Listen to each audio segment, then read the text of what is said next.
I just want to skip to the reveal. And I'm like, no, I need to read the words.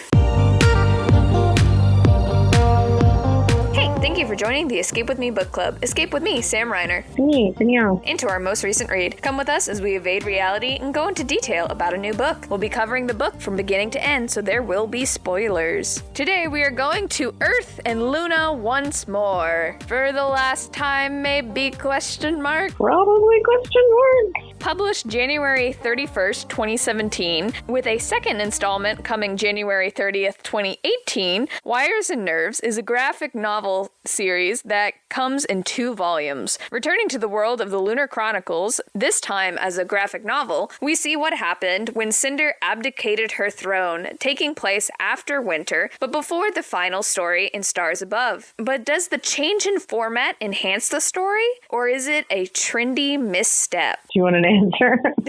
Not yet. So background for this, you made me read the series. We've done the entire series, all of them, the entire book set. Woo! And you were not gonna read the graphic novel, and then suddenly you are reading the graphic novel? And here we be. I realized it was Aiko's story, because honestly, the story wrapped up. I'd love to see some of the ending stuff of all of the characters are in this, but I don't know. The main cast, they were done. They gave us that tiny little brief mention and stuff with like little stories and Stars Above. I was fine. I was done. I don't really care about graphic novels. Couldn't audiobook it. I'm real bummed. I love audiobooks. I did enjoy it more than I thought I would, but I definitely didn't want to do a graphic novel. They hurt my brain. I read them the wrong way, and then I end up rereading the same thought bubble because a conversation's happening in the 2-3 bubbles or whatever, and I'm dumb. I don't like graphic novels, I think, for sure. I liked Aiko's story. I like Aiko. So you keep saying that I keep reading the bubbles in the wrong order. Are you reading them right to left like a manga?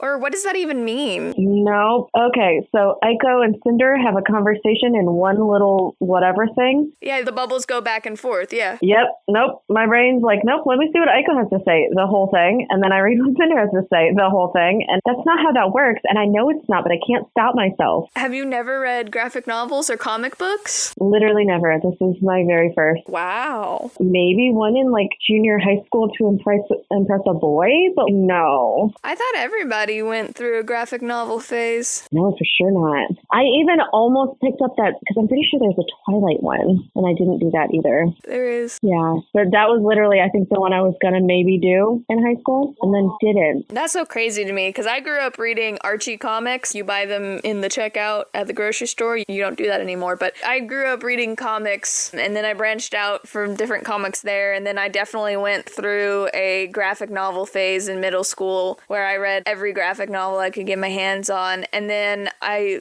eventually got into manga as well. So that's just crazy to me that you have made it this far in life, and you're just my generation. You're like 2 years older than me, if. It's just never come up in a meaningful way. I'm pretty sure, and I can't remember the title, but I did read one for a boy in high school. I know for sure I did, but I don't even know if I finished it or if I just kept reading it near him kind of thing. I for sure have never read one before. I mean, I did the cartoons in the newspaper type thing, like the Circus Family or whatever. That's it. That's where I started, and this is where I'm at, and probably where I'm stopping, because I love Aiko, but I'm done. Graphic novel. That's so funny. As someone who has all the treasuries of Pearls Before Swine, which is also newspaper comic series, that's okay. Well, that is definitely your background on this then. Yeah. You see why I was hesitant to do these, right? That's so crazy. I also get very distracted by the pictures, which I know is part of the point is to be looking at them, but then I don't know what they're saying. I'm watching their expressions, which,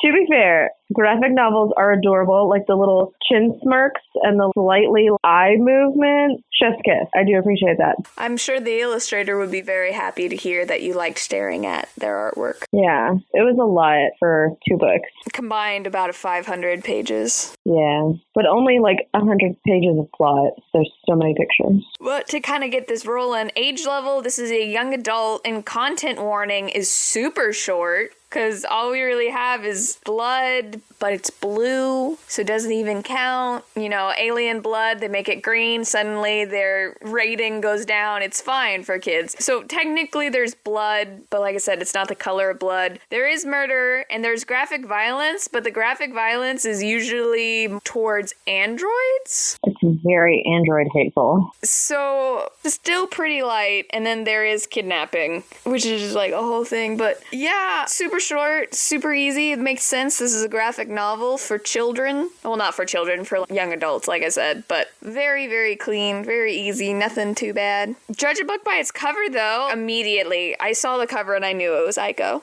I'm a little confused why the first cover lies. Like, you're just continuing this trend of the book covers lying to you. Aiko never takes Scarlett's hoodie. Why is Aiko in Scarlett's hoodie on the first book? Because, I don't know.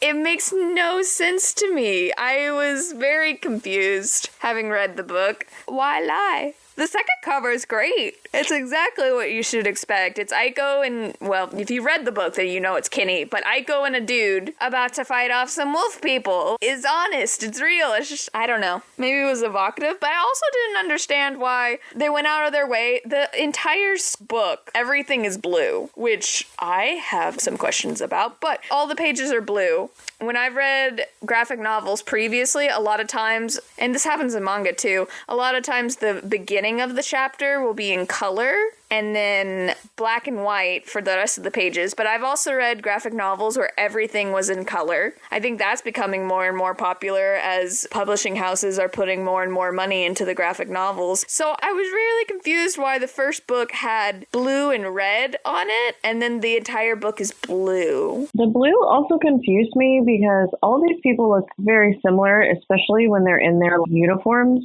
Oh yeah, no, the art style is not great about separating. They have really simple expressions, and so everyone has the same face. Yeah, Thorn has slightly longer hair, but Kinney is supposed to be like a redhead, and that's not clear. Oh yeah, Scarlett looks like she has black hair because of the blue, and I don't know how I feel about that. But we'll get to the art style later. Let's talk about the book very quickly because there's not too much to talk about. Anyway, it's been 6 months? Am I wrong on that? It's been a good minute since Cinder took the thrones, and as part of Cinder taking the throne, she's like, we're gonna take all of the wolf soldiers from Earth and bring them back to Luna. Well, apparently it's not that easy. Most of them have just gone rogue and started attacking people. And so here's the thing. Earth is mad at Luna for not getting the soldiers back, but they don't want Luna to send anyone to come get them. Yeah, that was a little dumb. I get it because can't trust Lunars, obviously. But also, I'm with Cinder. What do you want me to do here?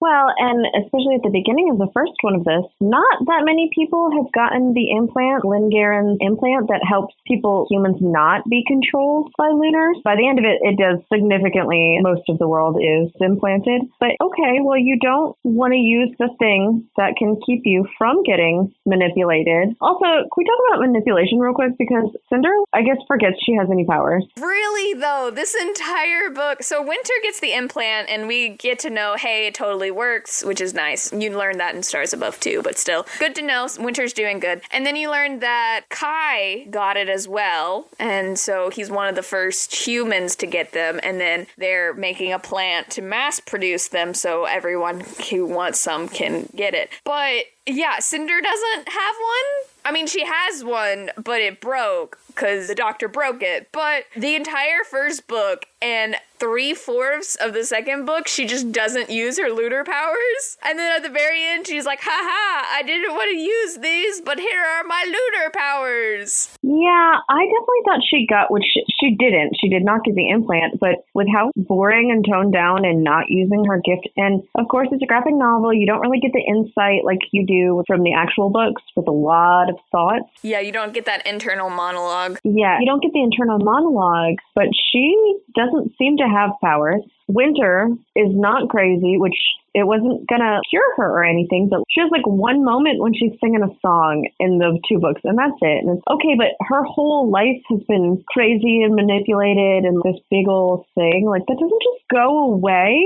It doesn't. I don't know. I think they did a pretty good job with keeping Winter quirky. I wasn't so bad. But here's the thing with Cinder's powers. If Cinder used her powers, Aiko wouldn't need to do anything. Let's be honest, the first time, which, by the way, to add to the complications of they don't want to come back because they're scared, there's this dude named Steele who's out here riling them up, claiming, oh yeah, no, they can totally turn us back into humans. They just refuse to. She just wants you to continue to be their army and whatever. So there's this dude running around and he's causing all sorts of problems. But if Cinder just went down there and used her powers against him, we wouldn't need this book. We wouldn't need either of those books. There are so many times when they're like, oh, he wants Cinder, and she's like, I'll send myself, and they're like, no, and then they do a bunch of other things which we'll get into, but they work so hard to keep Cinder away from Steel, so you don't think, hey, why doesn't Cinder just use her powers? It's literally just so Aiko can be the main character. It's kind of lame in that way, because you're just nerfing Cinder to give Aiko purpose, which kind of nerfs Aiko in return. The girl's awesome. She's cool, and I like some of her plans, but yeah, if you think too hard about it, you're just like, wow, you guys made this really hard for no reason.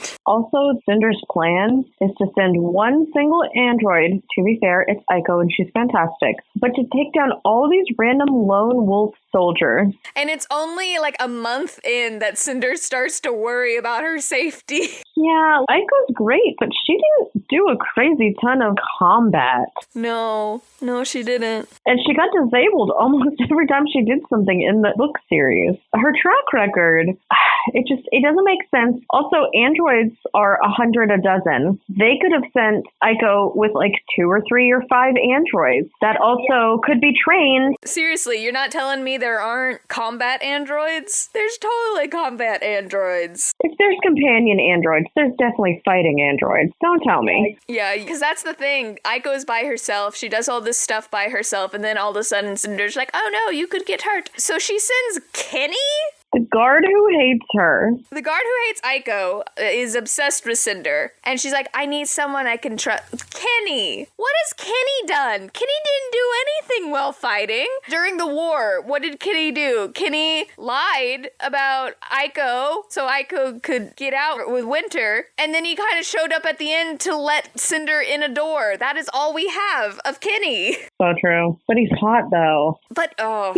I'm glad you liked the art style, because I did not. They keep saying that, oh my gosh, he's so hot. But if you look at it, he's not. He's really not. And every time the artist tries to do a frame where there's extra definition to make him look hot, they just look like handsome Squidward. He just looked too much like Thorn. It was very difficult, especially when all the 8 or 9 or however many of them there are now were all together in different scenes. I don't know. At one point I thought that he was Crest. It's a big old thing. Yeah, and the other thing the art style doesn't do, which I hate, you can't tell the difference between Earthians and Lunars, even though Lunars have over-the-top fashions. It's so extra. But then we go and see the council meeting where some of the people are from Artemisia and everyone's just in business casual. Yeah, even different ethnicities. Obviously, Kai is Asian, so his comes through a little bit, but literally everybody else. To be fair, Winter and Aiko in certain scenes look similar because they're supposed to be black. But with the blue, especially with the boys specifically, all of the boys looked exactly the same. Even Kai a little bit. You could tell they were trying more. It's a very specific, slightly different. I could tell who Kai was pretty quickly, but literally all of the other ones, Kenny and Thorn, and I mean, obviously Wolf looks like a wolf, but when he was in scenes with different wolf soldiers, yeah, it was hard to tell. Yeah, I couldn't find him. Where's Waldo? I don't know. Well, the problem is the expressions. None of the faces are different. I know you wouldn't confuse them, but if you took away Cinder's hair and it was just the face, it could be any of them. Well, Cinder and Scarlet, and then also now Kenny's sister as a character. Tressa, yeah. I think she was mentioned in Winter. Like one time. It was like, hey, I have to protect my sister. We all have people to protect or something. Yeah. Because the guards, him and Jason were talking. Oh, Jason also is in this book. I forgot about him. He's so vanilla in the background because he looks just like Kenny and Thorn. Yeah, he hardly ever comes up. There's just too many characters. And this is a weird thing to say. There's too many characters for a graphic novel. I say that's a little weird to say because mangas handle way more characters, but it's just, they don't get all the time they deserve, because no, the story's about Aiko. It's a little hard because the actual main series, like the first book, Cinder. Obviously hers is mostly her. Okay, even in Cinder, you have the narrator Cinder, but also Kai is a narrator, and he has his own plot and his own things. And then as you get more narrators, each of them have their own plot and personality and stuff, but the book tries so hard to be Aiko's story, Aiko's this, that, and the other thing, and every once in a while we get other people's stuff, but I don't know, other people get nerfed so Aiko can be the hero instead of like Winter, where it felt like all of them got together and played with their strengths. So yeah, it's a little hard. Well, and specifically in the second one, Peony, R.I.P. Dead Peony from the first book, she literally is more of a character than half of these main cast. Facts. And that's difficult because she's dead. She doesn't even really show up in the panels. I think she shows up on 1 or 2 of the panels, but they just talk about Peony so much. Yeah, she's talked about a lot, which is great. And Peony was her first real friend, and it's this big old thing. Yeah, and it makes sense. Although, at one point when Cinder goes to Earth, she finally gets a chance to go to Peony's grave and say her goodbyes, which is awesome. I'm so glad. It's such an emotional scene. It's really good. And then Aiko gets to have her moment too. Here's the thing. The graves are in alphabetical order, right? What happens when they get another grave, but the name starts with like a G? Do they move them all down? Is this a time period where it's like this from this to this, so there won't be any more? But all they said is this is a children's graveyard and it's in alphabetical order so you can find people easier. And I'm just like, chronological would make it so much easier. Why is this alphabetical? Yeah, I definitely didn't think about that at all. Of course, that's the first thing I thought. And I was like, how in the world are you what do you do when you get other letters? I definitely just assumed it was from a period of the Letmosis, like how wars or whatever have specific. Yeah. I feel like they would just make a new one, make a new capsule and start that date. Not capsule, mausoleum. Yeah, so it was just, because they never say specifically that is. I can totally see it being that, but I was just like, I have questions on that. But yeah, Aiko is hunting down the wolves, and then there's this dude named Steele that wants to revenge on the crown, and he equates Celine as Lavanna. Woo! But also for a conspiracy theorist, he literally was like, Celine knows how to make us back to normal lunars, and she's not doing it. And literally, why would that be true? Yeah, he's interesting, because in the first book, he refuses to listen to anyone that says that she can't change. And then the second book happens, and then he's immediately like, oh, she can't change us? Then I want revenge. It was a little funny. Just a little bit, because the entire first book, he just had confirmation bias, refused to listen. And then in the second book, he's like, well, I guess I'm just gonna murder her then. So true. My man.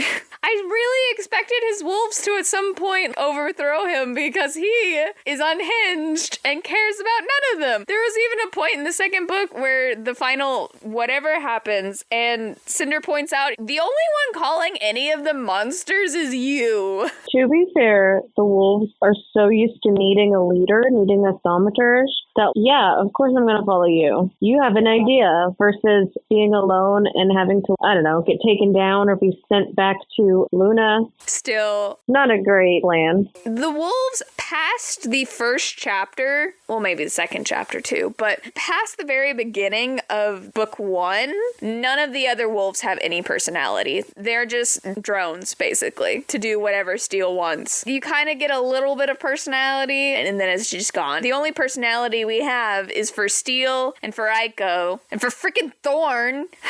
I swear Thorn gets more dialogue. Because he's got funny one-liners. I can't. And the book wants me to like him, and he's really weird about the escort droids. By the way, there's a line of escort droids that are the heroes, except for Aiko. I don't know, whatever. And so Thorn's really weird about that and wants to get his own escort drones and is very weird because technically, yeah, escort droids, they're basically sex robots. That's the implication. So that's really weird. But it works out later. It comes back around, which I knew almost immediately that was going to be what it is. But Thorn and Cress are actually pretty cute in a lot of places, and I want to like them as a couple, but Stars Above has ruined it. His prequel? Well, his prequel isn't great, but with the wedding story where Cress goes, oh, what can he say to other girls? I love you. I'm used to him doing that. Thorn. And she's so beaten down about it. His flirting with other women right in front of her. And even being like, oh yeah, Scarlett's friend. Is she coming? She was hot. I can't get behind them. They've been ruined. Well, and the graphic novel takes place before the final Stars Above. Yeah, about 6 months-ish. Yeah, they don't get engaged till the end, Scarlet and Wolf. Yeah, which, their story's great. I don't know, I kind of wish most of them just hadn't even been in it. You can do a couple of reunion scenes each book, but the graphic novel, I didn't get anything from the characters that I love, and you get such small snippets of them. Yeah. So the personality does not come through, and it's very hard when you're not in their head getting some of their thoughts, but it just, I don't know, the chemistry was so far gone. Thorn gets a pretty good moment where there's a ceremony in his honor, Los Angeles, where he's from, giving him a medal and being like, oh my goodness, you're a hero. So he gets a moment where, first of all, he has a moment where he gives a pretty good speech, honestly. And then Steele shows up and then he disappears and his dad's like, oh my gosh, he's a coward. How dare he? Blah, blah, blah. And then he has a huge hero moment. And so he has this huge moment at the cost of Cress getting nuked because she has a cold. So we don't get Cress in this book, and we really don't get her in the next book either. So we have Thorn, but no Cress. We have Winter a bunch of times. We get to see Winter ambassadoring.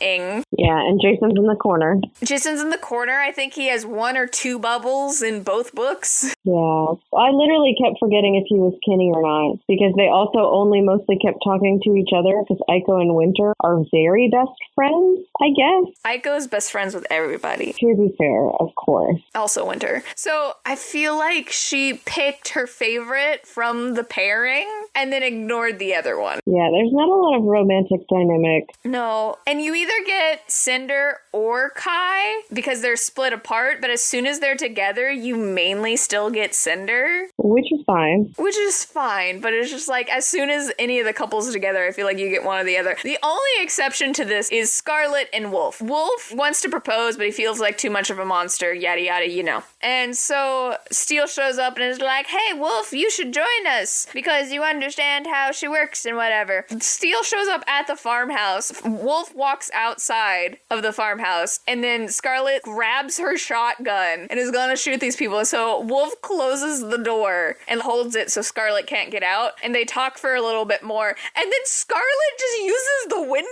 I do love Scarlet so much. Oh my gosh, I love her. Which is funny because in the book series, if you had to pick your least favorite, wouldn't you say it's Scarlet? It's for sure Scarlet. But in the comic book, she has such a force of personality that so many of the other characters don't have, that she's able to do these over-the-top things to make her stand out. Well, and I think part of it also is because in the comic, she is still staying pretty true to her book character, and a lot of the other ones are very toned down, and I didn't realize how much of a lot of the stuff I loved about them was internal dialogue. And their thought process and how they took different situations and thought about them differently. Yeah, well, and it's like Cinder would internalize a lot of stuff and then say something awkward, but in this we only get kind of awkward things, but she's a little bit more polished. Okay, no, she's not doing anything with wrenches. She's literally just like, oh, well, I'm a princess in the corner now. I'm the queen, but I'm trying to help. And then they literally, because she's queen or whatever, keep like shoving her to the back and like, no, let us protect you. And it's, okay, first of all, Cinder would never let that happen. She is your most powerful asset. What are you doing? It's cute in the second book in the ending where she's like, I would totally risk my life, but my friends are literally not letting me. Because Steele can't understand that she's not manipulating them somehow. I do like a little bit that all her friends are like, no, we care so much about you. We want to do the thing, but she is your most powerful asset. What are you doing? Well, and she worked so hard in the whole series to be comfortable with her gift. Yes, all of them should get rid of it, whatever. You shouldn't manipulate people. You should get the implant so that way you don't have this power. But she doesn't, because she does control people at the very end. And it's just, okay, then what are you doing? Either use it or don't use it. Get the implant or don't get the implant. But also, she abdicates for like 6 months past Winter. She's barely got Luna sort of under her control. And she's like, okay, bye, I'm dipping out. Which she always planned to do. But 6 months to a year is not long enough to have ruled and gotten the country back, especially because you don't have the wolf soldiers back yet. Make that speech later. That made me so mad. I always thought that she abdicated way too soon because you hear in Stars Above, oh, I abdicated. And so the only thing I have to say is I'm glad we finally got to see it. Because in Stars Above, she's just like, oh, I did the thing. And you're just like, how? How did this not go to pot? And the only reason it doesn't is because reasons. There's a little bit of pushback, but not really. And then everyone is like, yeah, I could vote, or I could be the person. And there's a couple of things, like she says, if you want to be... Okay, here's what actually gets me. She says, if you want to run for the election, you have to get the implant, right? How? How are we sourcing that? Earth is just now getting a way to mass produce these things. Who is going to have 15, because there's ends up being 14 candidates, who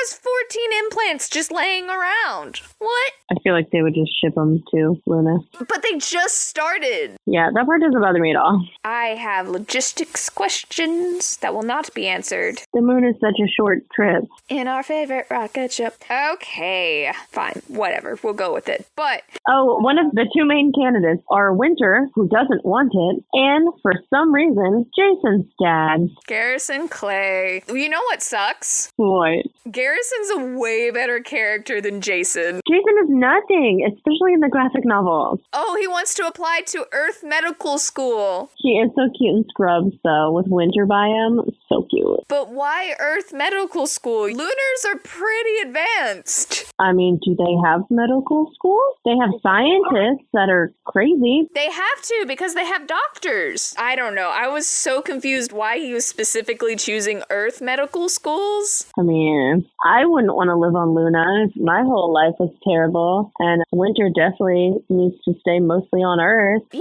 but that was the other thing. It was like, oh, Winter doesn't want to run for, I don't know, the president. She would be terrible. Basically. I don't know. I think she would be... I don't know. Anyway, she doesn't want to run for president because she wants to keep being an ambassador. And one of the reasons is so she can spend more time with Jason. But girl... He's a resident. He's an intern. What you talking about? You're not going to see him? Just because you're on the same planet doesn't mean you're near him. You gotta go all over. He has to stay in place and study. Anyway, I get the cuteness behind it, but... Don't let her be a hater. It was so cute. But if you think about it for 0.2 seconds... It's the only cute moment I have between them, okay? Let me have this. It really is. It really is. I just don't know why. You don't even find out which one. He's just like the most prestigious one. Whichever one you think that is. Well, it's also years and years in the future, so... I know, but he specifically says that he applies to the Eastern Commonwealth School or whatever. And so I expected it to be like, yeah, he got accepted to the Eastern Commonwealth Medical School. But nope, just the most prestigious one. Whichever that may be.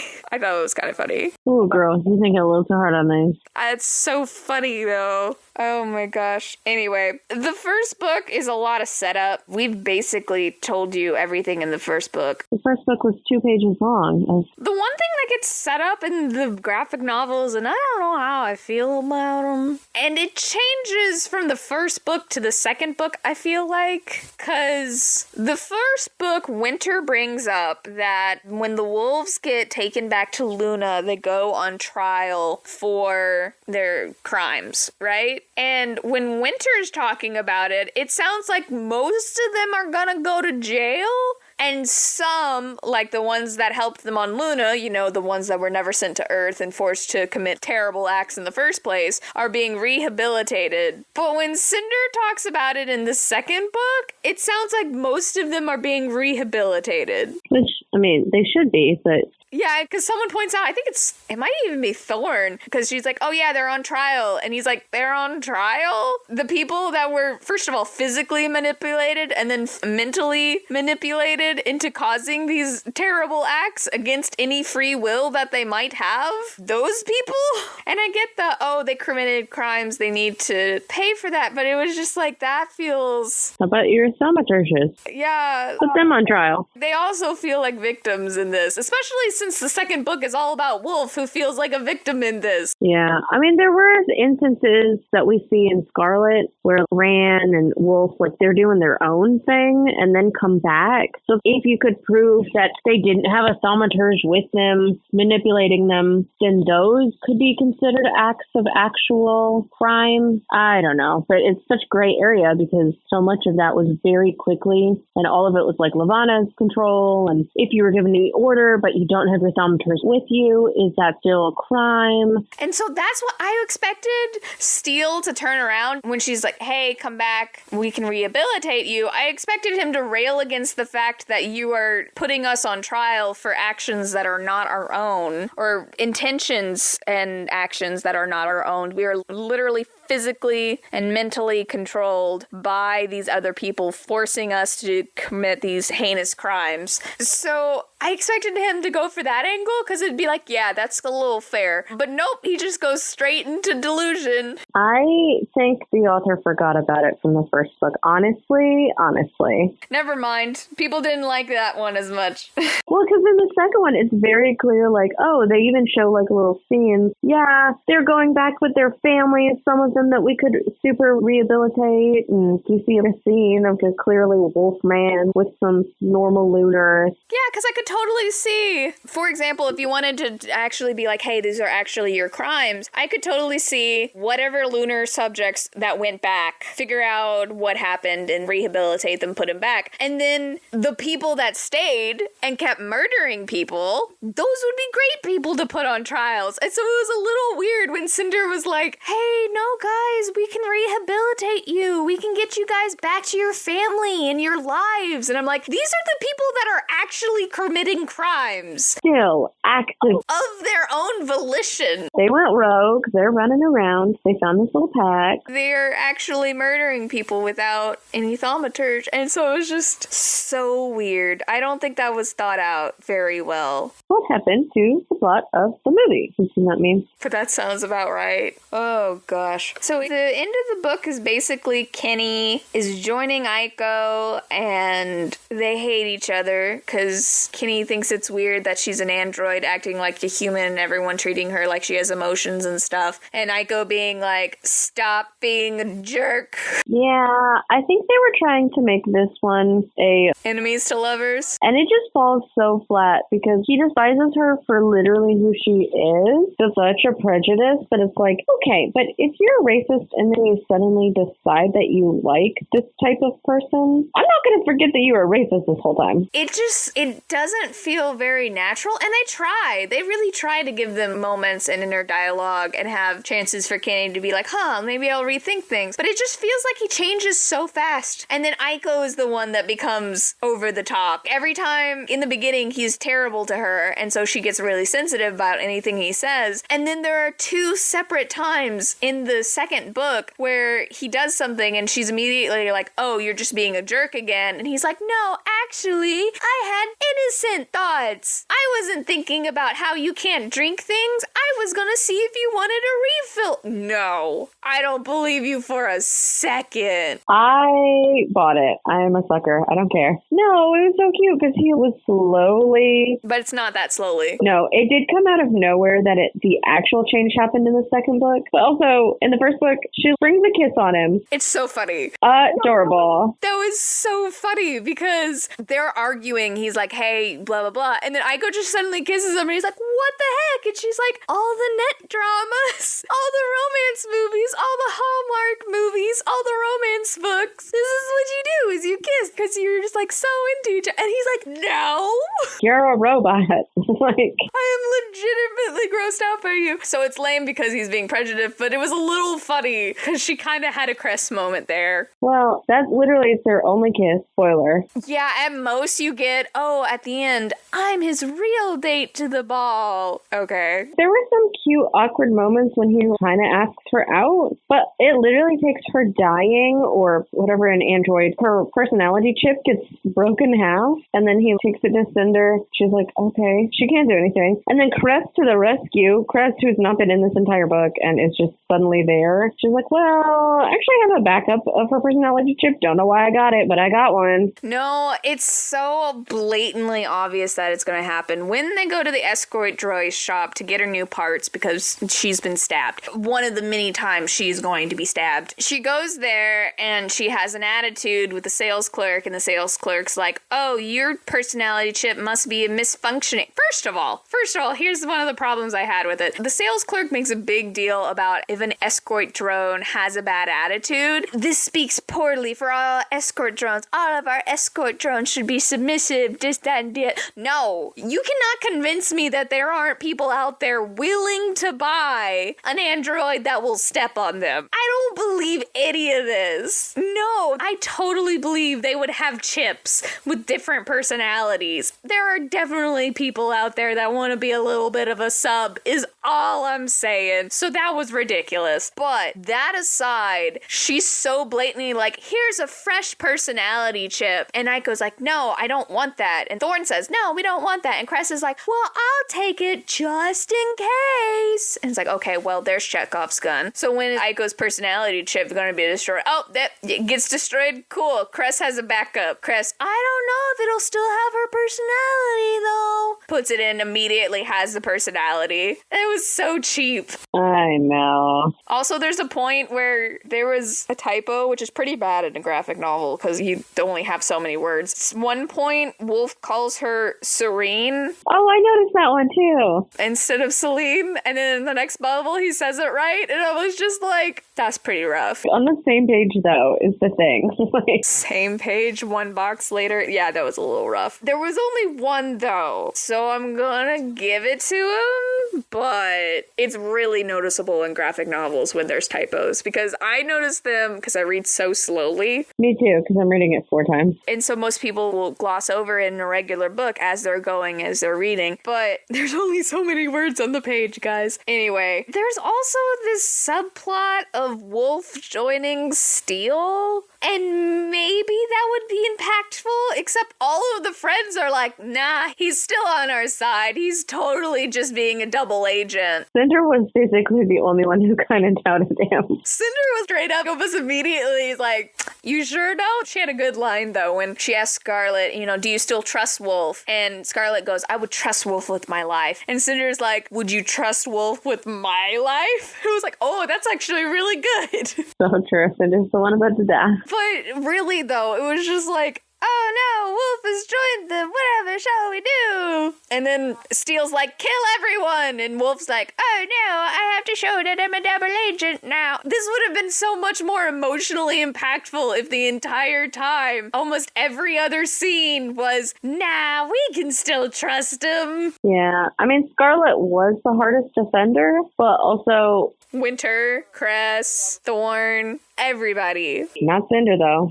Not Cinder, no. She has questions. She does apologize at the end to him. She's like, hey, sorry I doubted you. I'm sorry I pretended to betray you. Oh my gosh. For how big these books are, nothing happens. And then all of the things happen, and then it goes back to like, well, let's just recap and talk about it some more. Too many pages for nothing to happen. Yeah. And thrown into it. So you have all those scenes with Steel, and then you also have all these times where Cinder has to give Queen speeches, which are, to go off what you were saying about not having the inner dialogue, one of the things that really made her speeches stand out, because Winter also gives a lot of speeches in the book, and she's just very naturally gifted in it, which makes sense. She has a noble background. Winter knew how to play up a crowd. She knows all the stuff, which makes sense. So why Winter is such a good ambassador. She's very good at these speeches. And, oh, by the way, I hated the talk show host. The worst! She pops up 3 times. She gets kidnapped once. And there's a point where it might have been Jason, where Jason, or... They look the same. They all look the same. Could have been Jason, could have been Kenny. But someone asks if Steel will eat the host first, and Steele's like, I will keep that in mind, and that's a little bit funny. And the reason I don't like her is she keeps interviewing Audrey, and Audrey is still the worst, and I hate her, and she's still being rude about Cinder. That happens twice. And then when Winter goes on the thing, she's trying to get into the drama about it. Like, oh, did Levana give you those scars? And she's really good at it. She misdirects it. And she's like, oh, you mean the scars of my implant? Nah, that was from something else. Anyway, it was really good. But the reason Cinder's speeches were so important and felt like such a big moment when she was good at it was all the internal dialogue of her going, what am I doing here? I'm not a princess. I'm a mechanic. That is literally all I know, is being a mechanic and not talking to people. And so it was such a big deal when she would give these speeches and they would be successful and they would be authentic and good and whatever. But she just gives so many in this book where it's kind of cheapened, where you're just like, she's kind of like Winter. She gives speeches now. She's very good at them. Also, she doesn't call herself a mechanic or a cyborg one time, and I hate it. I hate it all. Yeah, there's this very brief thing in the beginning where she mentions being cyborg, and she's like, oh no, what if Kai decides he doesn't like a cyborg after all? And then at the very end, where she's talking to Steel, she's like, I also know what it feels like to be thought of as a monster. Twice. It comes up twice. Yeah. I just was a huge part of the first,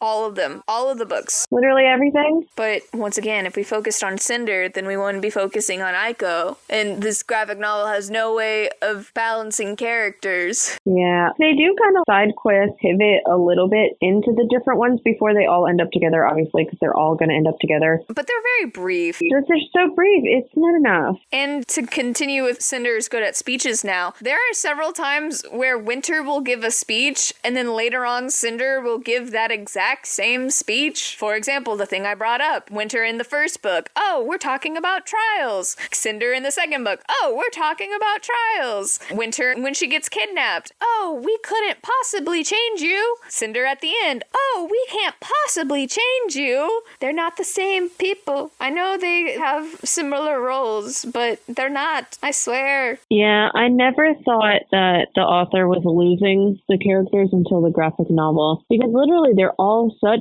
strong, powerful women, or even the two, like when Winter and Cress are compared, because they're both kind of mentally have a lot more going on. But they're still different. Yeah, and the guys were very distinct in the books, and so in this graphic novel, I mean, obviously physically they look the same, but I don't know, there's just not a lot going on for it to be how long that it is. The only characters that stand out are the ones that have really big personalities, which are Thorn and Scarlet. Yeah, which you can't hide those. So yeah, the letdown here is that's something we loved about the original series, is that you have four different, well, even later when we get Aiko and Levana as narrators too, you have all these different female characters and they all feel different. They all feel informed by their background. It makes sense why they think the way they do, and they might come to the same conclusions, but they get there differently. They work together. It makes sense. It's good. They're a team of girls doing it with their dudes.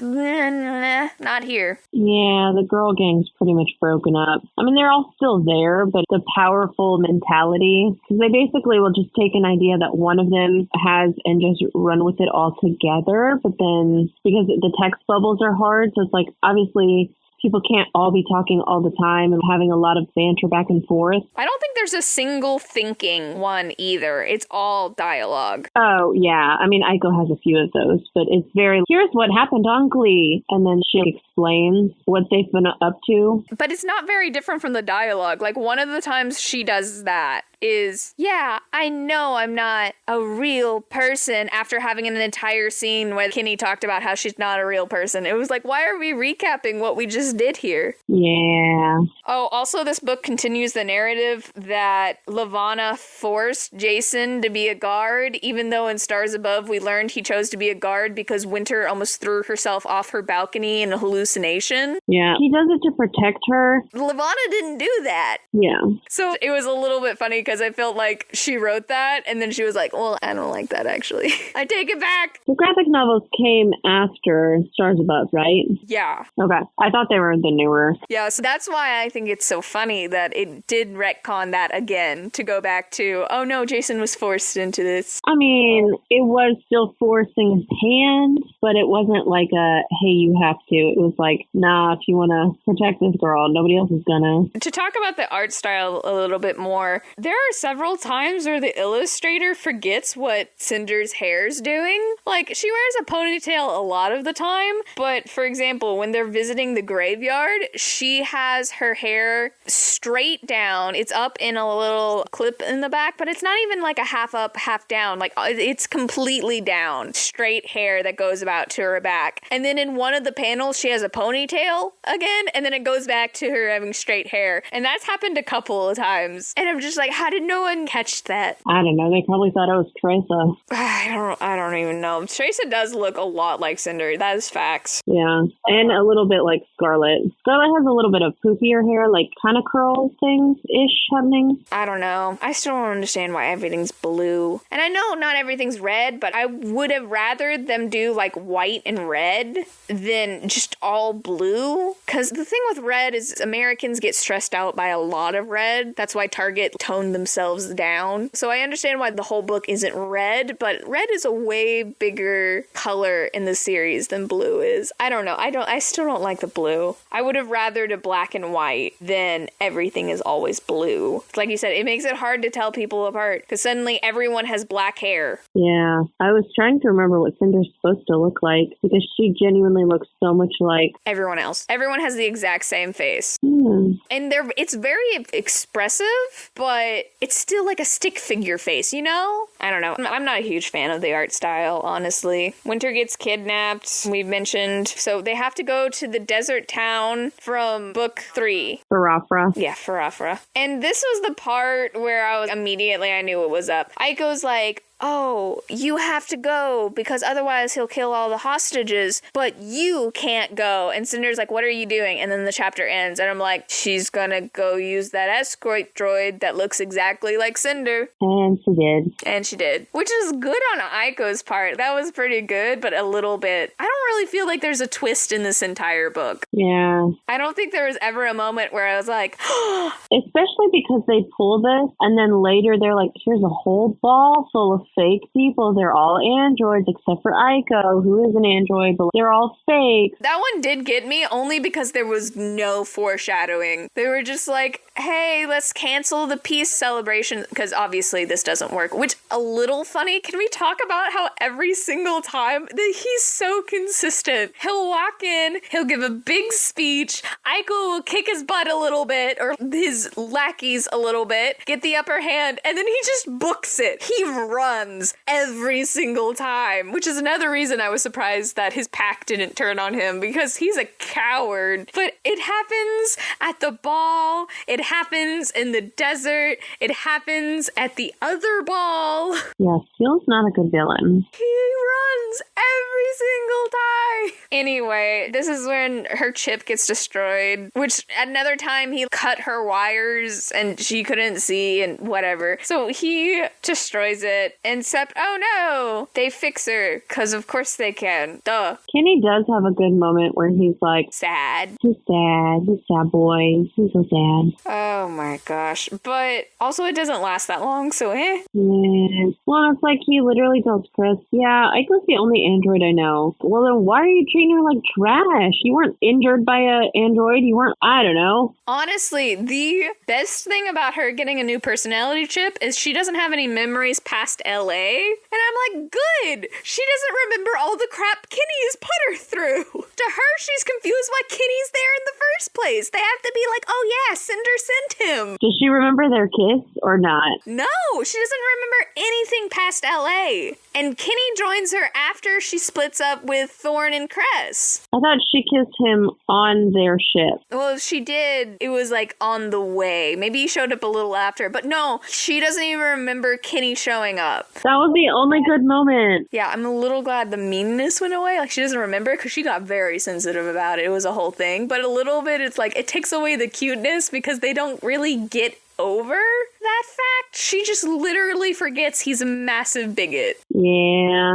but it's okay because he's nice now. Yeah, because she's like, oh, I thought you didn't like androids because his previous comments, but she doesn't remember all the stuff Anyway, whatever. Yeah, like you said, they invite a bunch of people to the ball, except actually the people in the ballroom are androids, and all the actual rich people are in the tunnels, which is a little funny, because the rich people are angry rich people, and Cinder's like, are you kidding me right now? We are literally saving your lives, and you are complaining. And they're like, yes, we are complaining. So true. But yeah, get tricked. Oh my gosh, androids and whatever. And Aiko's like, we'll never let you get Cinder, except Cinder's there. Here's Cinder. With everybody else. Anyway, so let's have a very long conversation. And then when that doesn't work, murder! Cinder is the one who ends up killing him. This is also the scene where she's like, I don't want to do this, but I will, and takes over the mind of 15 of the wolves. Why doesn't she just take Steel? She's been in this exact same situation when it came to Sybil. She's not a good planner. Like, you've done this before, though. I know, she's really bad at it, though. She's also the one that kills him, which felt a little weird. I feel like Aiko should have gotten the kill. So true. Aiko's would have been more satisfying. You built up Aiko this whole thing, and all that does is remind us that, oh, if Cinder had been face-to-face with him,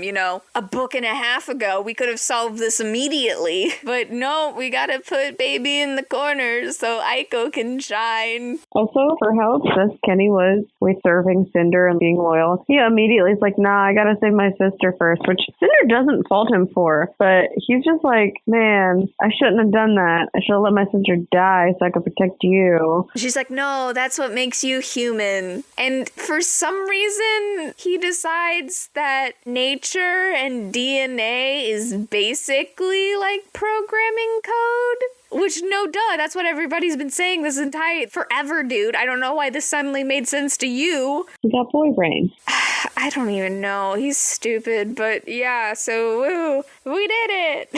She's abdicated her throne and we've killed Steel, and now we have all the other Lunars, and maybe there's a couple stragglers, but they're not murdering people, so yeah. Epilogue. Yay! Garrison does actually get elected as the first leader, and I had to sit there and think about it. If in Stars Above it actually mentions that, I don't think it does. No. I do not remember that anyway. Thorn and Cress go to have a picnic by a volcano, and it's great because she doesn't get sick, because apparently every time they try to do something fun, she gets sick because she has no immune system, which is something I hadn't thought about previously, but that's a very good point. She really does have no immune system. She spent ages 0 to 10 in volcano tunnels with the same people who also aren't being introduced to any sort of dirt or anything. And then she spent age 10 through 16, 17 in a satellite by herself. Girl, get your baby shot. She has no immune system. That is fair. She gets colds constantly. So they're not sick, and it's cute and whatever, except until Stars Above, when she just feels like a domestic survivor. Honestly, feels so beaten down. It's so sad. Scarlet proposed to Wolf, which I'm pretty sure that's what they said in Stars Above, and I was like, that feels more like them. I kind of love that. So Wolf had this ring he wanted to propose. He hid it in the drawers. She finds the ring, and she's like, cool, I'm gonna start wearing it immediately. I love that. That's such a Scarlet thing to do. They're the only cute couple. Even Cinder and Kai aren't that cute. Cinder and Kai are so, circumstances. Will they, won't they? Let's just draw this out forever. Y'all, we're like 8 books in. Y'all were the ones that fell in love with each other as soon as you locked eyes or whatever trope. You can do this to me. Anyway, so they are gonna get married eventually. And a month later, they have a peace festival, and Kenny is her real date. And so Aiko finally gets to go to the ball. Yay. But they're not even established as any kind of thing. He is finally like, wow, maybe androids can be like humans. And I think they couldn't do too much because Stars Above kind of pinned them, because in the book, Kenny and Aiko kind of have a flirty thing, but Cinder's like, what's up with that? And Aiko's like, I don't know what you're talking, like, just nonchalant about it. And so he's not her boy in Stars Above. They're still flirting it out. So I feel like she was stuck. She couldn't make that happen with completely ruining the Stars Above ending. She shot herself in the foot. It's just dumb. They got one kiss and that's it. And it wasn't even like an actual kiss. Yeah. Ugh, alas. General thoughts. Why blue? Da-da-dee-da-da-die. Why blue? Why does everyone have the same face? Why does everyone have the same clothing? Why did we make this a graphic medium and not represent this world well? I don't know. To go back to the question where you were like, do you want me to say whether I think this is a trendy misstep? I think this is a trendy misstep. I think I would have rather they take the books themselves and turn them into graphic novels than whatever this was. I would have much preferred Aiko's story to be a book. Yes. I was going to say, even if it ended up being shorter in one book instead of two, the plot can be basically the same, just add in some internal dialogue that like actually helped. Would have added so much. Because there were cute moments, there was a lot of plot, but it was spread between two books. Yeah, that's the other thing, whereas like if I were to buy this, I wouldn't want to have to pay for two separate books. I'd rather them just be together. Yeah. I mean, you can almost skip the first graphic novel. It's a lot of setup. Yeah, it's only setup though. Yeah, seriously. If I'm buying one, I'm buying the second one. We sat down and I was like, okay, we'll do an episode for each book. And you were like, please don't. Yeah. There is not enough here for an episode. And I was like, oh, well, I'm going to trust your judgment. You've been a co-star for forever, you know. And then I get to the end of the book and I'm like, you right? It's a full cliffhanger. And so for what reason? I mean, I guess to make us read the second one, but... Can you imagine getting this book when it came out? You'd have to wait a year for the second book. Yeah. I did some of the books when they were coming out. I think I'd done the first two and then the third one was coming out. So Crest came out. Yeah. Or maybe I did the first three and then Winter came out. So I had to wait for that. But a graphic novel, my attention span cannot. I did these within the span of 3 weeks, maybe a little longer because I had to get the second one from the library. But literally reading it was about 2-3 days a piece because I'm slow. Yeah, I checked them out together and then I read one after the other. And that's why I'm like, I don't know if I would have waited. I would have forgotten about him. I mean, honestly, I'd have found it a few years later and be like, oh, here's that other half. I don't know. It was a choice for sure. Yeah. I mean, they are long, so they couldn't have been together. They could have been together. They absolutely could have been together. Okay. I don't know how long normal ones are. This felt so long. Okay. Normal ones are pretty short, but I think it's a gas. I think it's a marketing ploy that they're separated. I think they should be together. As a cohesive story, they should be together. This is not duology levels of information coming out. It really is, oh, let's set up for the second book. How do you have a second book trilogy effect for the first book? You know, is literally just set up for the next book. But to lead into one question for the author, I really want to know whose idea this was. Was she pulling oh no, the next part of my story definitely needs to be a graphic novel? Was that her call? Or was that the publisher looking at, hey, you know what's really popular right now? Graphic novels. Because somehow, even though graphic novels were hugely popular in my day and age, they are more popular. Every book series ever has a graphic novel now. Babysitter's Club, the books written in the 80s, is getting a revival because they're turning them into graphic novels. Hilarious, actually. Everyone is getting graphic novels now. So I don't know. This feels like a publisher push. This doesn't feel like the correct next step. It doesn't feel as passionate as some of the books did. Well, and then, because she's the only author on this, or is there a co-author on it too? She's the only author, and then there's 2 illustrators. Okay. I was going to say, because it kind of feels like she was phoning this in. It does. Well, I also don't know if it's just she can't get across everything she wants to get across with just dialogue. How much got cut from what her story was type thing too. I'm sure there were way more funny one-liners because the banter between the crew was so funny and so together, even when it was like different pairings or trios or whatever, either on the Rampion or on Luna or different things where it's like, wow, look at these actual friends. Anyway, back to Aiko. Yeah. It sounded like your question was how much stuff ended up on the cutting room floor. Yeah, I mean, kind of. It doesn't feel the same. Oh, also, is there going to be another one? Because these two felt like a duology. They felt done. But also, now we have this random Tressa girl just sister who doesn't have a boyfriend, and if Aiko got one... I don't know. The last one came out in 2018. Yeah. And that is the last we've seen of the series. It's gotta be done. Also, Tressa isn't a princess or an android. But she could be... Anyway, that's beside the point. Oh my god, she could get with, what's her name? Scarlett's friend. Oh yeah, the one we were like, that could have been Sleeping Beauty. Yeah, I know what you're talking about. They're in love. It's canon. I just made it up. They've never met. She's not even in this book. Nope. Rating. I would give this window in a plane out of 10. You can look out at it and it's pretty cool to a certain extent, and then you're above the clouds, and then you can see white fluffy clouds, and you're like, okay, well, I'll wait until this is interesting again. It didn't even do what the Stars Above did, where I read Stars Above, and I'm like, man, I really want to reread the series again. I finished this, and I was like, wow. Okay, I'm done, yeah. You can go lower. It just wasn't enough of anything. I'm gonna give this a watching your favorite movie in Spanish class in Spanish, and they won't let you turn on the subtitles, so you're very confused the whole time, and it's kind of what you want, but it's definitely not what you want, because you don't actually understand the plot anymore. It doesn't make sense. That was oddly specific. Yeah. I feel like you've had that happen once or twice. Did you not take Spanish in high school? No, I took Latin. Well, Toy Story in Spanish is hilarious.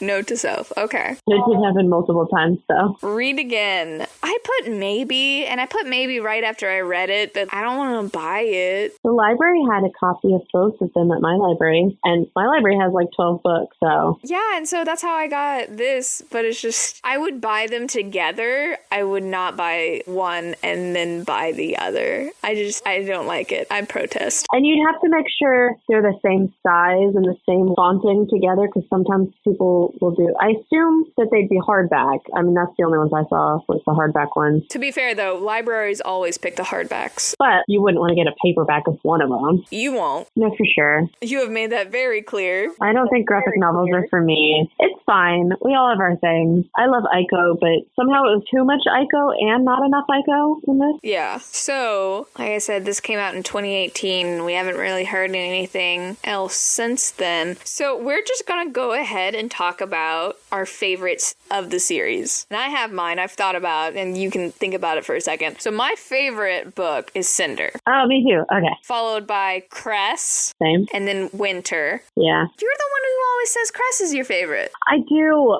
But it's so hard because we'd have nothing without Cinder. And it's such a good setup. And she stays true to her character the whole time. I just like that. That's the only book where every time we got to a different part, I was literally like, what is about to happen? Oh my gosh, I can't believe that happened. Yeah. That's never replicated in any of the books. It's still very good, but it's just like that one feels peak to me. Well, and it also stayed pretty true for having so much sci-fi random otherness happening to the fairy tale it's based on. It was very loyal to the Cinderella story. And so even the Crest ones, there are some cute elements, but all of them stray pretty quickly. I mean, Winter's the worst one. So much stuff to do, and has to cram in the tiny little Snow White moments. Well, and a lot of the Winter ones were so random. They're like, oh, well, 7 miners caught the flu or whatever. Oh, and she's obsessed with these candy tarts, and Levana's gonna pretend to be an old lady to make her eat it. And oh no, it's poisoned with the plague. So random. Out of nowhere, they're like, okay, we forgot we were doing Snow White. Let's shove it all in the same 4 chapters. Yeah. Anyway, so Cinder, Cress, Winter, Scarlet. I would still put Wires and Nerves above Ferris, only because if I had to choose between the two, you have to read one of these 2 books. I would rather read Wires and Nerves again instead of Ferris. I think Ferris is the better book, but is the villain book. So I would rather read Wires and Nerves again over Ferris. And then Stars Above is the last, because I only even liked half of the book to begin with, so... Yeah, I'd switch the Wires and Nerves and Levana, but the rest are pretty much the same. I mean, I would do this before Stars Above, but also the Stars Above one, I can just pick which little stories I want to read or listen to. I would just read the wedding one. Yeah. Well, there are a couple kind of cute ones that I liked, but Yeah, basically. Honestly, next time I do it, I want to do the little story that coincides with the book, the prequel with it. Yeah, I could see doing that. Especially because obviously we know where all the plot's going. So even though technically the Scarlet one is in Stars Above, you shouldn't do it right after Scarlet. You should do it after Winter. I probably still would do it with them. But at the same time, and go listen to that episode for us to get in details, there are several times where she breaks continuity in the backstories. And so I feel like if I did that, it would just show even more how much stuff had changed between their actual book and then her writing Stars Above. But yeah, I'm not a huge fan. Well, and that's even assuming I do remember that I want to do this next time I do the series. True. Oh, I got to introduce the librarian to the Wires and Nerves graphic novels. That was cute. Oh, yeah? Yeah, it was adorable. Look at you, spreading the joy. I know. She's going to hate it. Actually, she might like it. I don't know. She might like it. And it's not that bad. Like I said, it's fine unless you start thinking about it. Which I never do. Until you get on this podcast. And then I overthink everything for you. Some of the stuff you overthink, I'm like, that never would have for sure ever crossed my mind. And then some of it is like, oh, well, now I can't stop thinking about that. You are welcome. You never know what you're going to get. That's part of the fun. But have you read this book? Do you like the change of format, or are you like us and haters? Let us know. Do you have any book recommendations? Tell us all about it in the comments below. If you like the video, hit like. And if you're enjoying yourself, hit subscribe for more. Thank you for exploring Wires and Nerves with us. Join us next time when we'll be covering When You Wish Upon a Star by Elizabeth Lim. I'm Sam Reiner. And I'm Danielle. And we hope to see you and a friend here next time. Escape With Me Book Club is a Lunar Skulk production. Check us out on TikTok or Instagram to keep up to date with us. Lunar_SKULK.